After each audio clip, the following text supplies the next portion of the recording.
everyone, welcome back to the blog. It is Clarence from C8 on the Speed 252. Obviously what we're talking about today, according to the title, is the C8 Mid Engine Corvette. Once again, I'm speeding my cars, let me know that. So what I want to get into is I got a few questions from my following subscribers, a few emails asking, like, you know, what are my thoughts on the C8 Corvette? Obviously, Car and Driver just released you know, an image on the front of their magazine about what the car may look like, when it may be released, and things of that nature, how much horsepower it may have. So obviously, as we all know, this car is around the corner. It is coming pretty soon. We don't know whether it's going to be 2019 or 2020. Right now, Car and Driver saying it's going to be 2020. I'm hoping that it's 2020 actually, because I'm in the market for one of these. I will say that. So I do want a C8 Mid Engine Corvette. That's for sure, hands down. I want to be one of the first guys to get it. I don't know if I'm gonna be the very first guy to get it, but I want to be one of the guys that get it. And so, you know, some of you asked my thoughts on that, if you should wait around for that or the C7, or just get a C7. And you know, I'm following my GPS, by the way. I think that you should go whatever your heart desires. You know, I mean, I think the C8 will be around the corner. Like I said, probably 2 years, but the C7 is still available, right? You know, why not get in an awesome car? I think the C7, as of right now, is the best Corvette they have made. Why not have the opportunity to drive one of those? You know, a lot of people right now don't like the way the C8 looks, according to Car and Driver's magazine. I'm the opposite.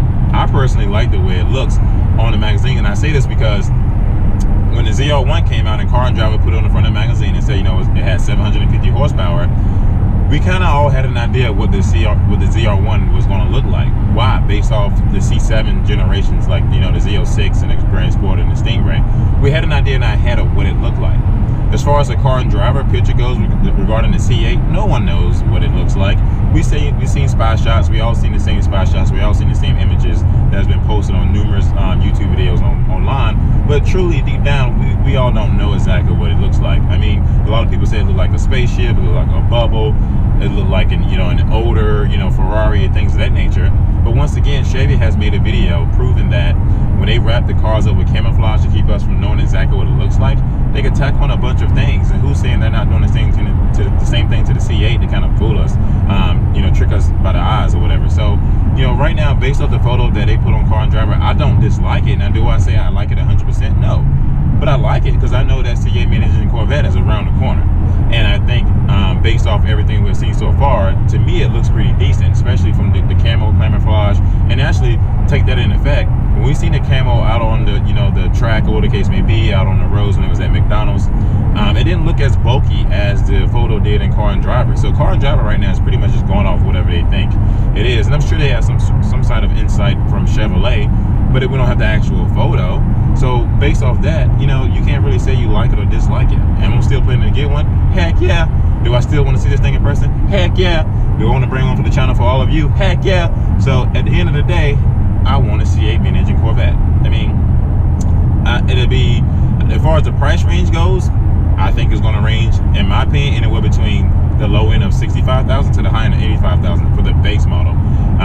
If you take a look at all the other YouTube videos who give their prices and stuff, I do not think the Corvette is going to cost over $100,000. Not the C8, not the base model at least. I can see it being slightly above the Stingray, which was around $55,000 when it came out in 2014.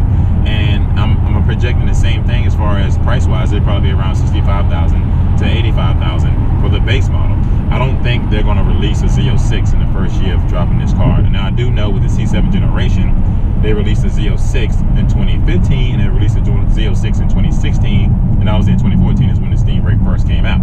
So, and as you all know, when the Z06 came out in 2015 and 2016, people was super excited about it. I mean, you know, orders was like selling like crazy, like hotcakes pretty much. But what they all fail to realize is, you know, the heating and cooling issues. So do I think there's going to be kinks that are going to have to work out in the beginning of this? Of course, this isn't Chevrolet's like first go around as far as making cars, obviously, but this is their first go around of trying to do the Mid Engine Corvette. What, I guess technically 6 decades. So I definitely think there's going to be some kinks that have to work out, and it is what it is. But you know, I think anything that gets invented these days is new, and technology will have to have some kinks getting worked out. Do I still want a C8? Heck yeah. So I mean, there's no way around it for me, kinks or no kinks. I still want one when it first come out. I want one on the channel. I want to drive on right now, actually. Supposedly it's supposed to have, you know, 500 horsepower. I think that's pretty standard. I think that's a decent amount of horsepower for a mid-engine car of its kind, you know. So I don't think Chevrolet should drop a Z06 right off the bat. I don't think, I don't see how they would be able to do that anyways. It just wouldn't make any sense to me.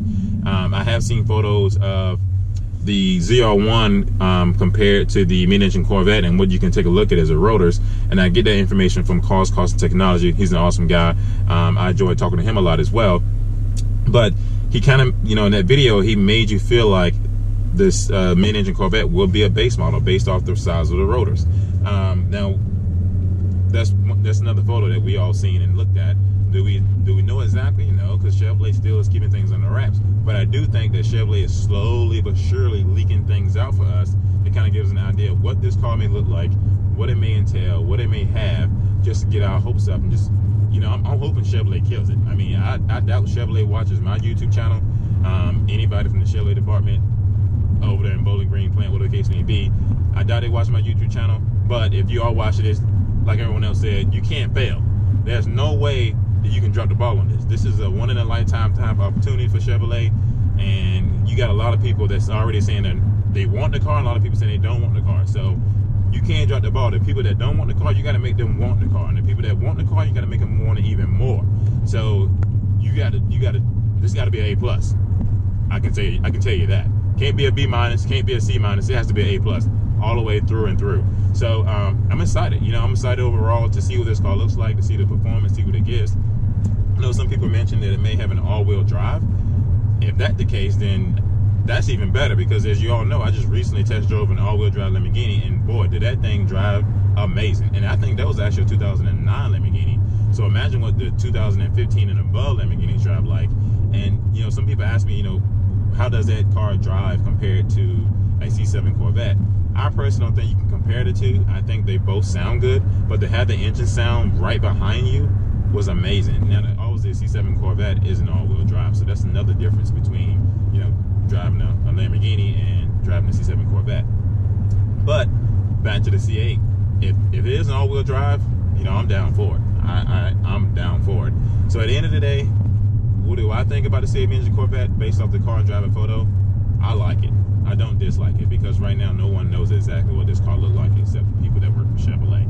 This image is pretty much something that car and driver probably had somebody draw up and obviously put on that photo. If you take, and it looks like a bubble on the front of the magazine, but if you take the same picture of the magazine from the ZR1 and then the one and put it right beside it with the C8 Mid Engine Corvette, they look completely different as far as like the design, because the ZR1 looks like a little bit of a bubble, but we all still knew what that was going to look like because we have already seen the C7. So at the end of the day, I'm excited. What do you think about the Car and Driver magazine? Do you think the picture on Car and Driver was ugly of the C8 Mid Engine Corvette, or do you think you like it? What are your opinions? I'm curious. I want to hear everything. Once again, thank you for pressing that play button. If you are watching this, please subscribe to the channel. I look forward to seeing y'all pretty soon. Stay tuned, because I got a lot of great things coming your way. See you on the Speed 252. It's out.